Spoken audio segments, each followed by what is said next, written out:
Author Salman Rushdie has been attacked as he was about to give a lecture in New York. A man stormed the stage and began attacking Rushdie as he was being introduced. The author was quickly surrounded by a small group of people who held up his legs, presumably to send more blood to his chest, as the man was restrained. New York police say Rushdie suffered a stab wound to the neck and has been airlifted to hospital. Rushdie's book, The Satanic Verses, has been banned in Iran since 1988, leading to death threats and a fatwa being issued against him. Oh, shocked and stunned, shocked and stunned. I didn't believe what I was seeing. My first reaction was, this has to be some kind of demonstration or stunt or something. And then no, it got so real so fast. And then it was terrifying. People, I was with about 400, I guess, in the audience, and we all got to our feet. People were screaming and crying out and gasping, making all these standard expressions of disbelief and shock that you would expect.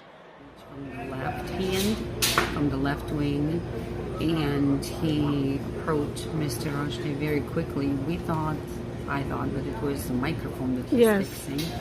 And then he started stabbing him, so he saw knives. And the first was right into his neck and the artery, and then the lower and the shoulder blades. And then Mr. Rushdie, I think he got up and he started running at the back of the stage, and the attacker pinned him on the ground, and then people from the audience just ran into the stage and pinned the attacker down. So there was no police. The police arrived only afterward.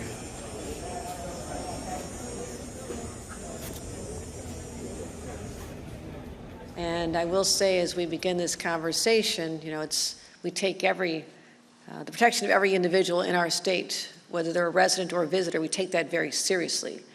And so it is heartbreaking to learn that within the last hour, a prominent individual, Salman Rushdie, was attacked on a stage in Western New York just before he was about to give a speech. He is alive. He has been transported, airlifted to safety. But here's an individual who has spent decades speaking truth to power, someone who's been out there unafraid, despite the threats that have followed him his entire adult life, it seems.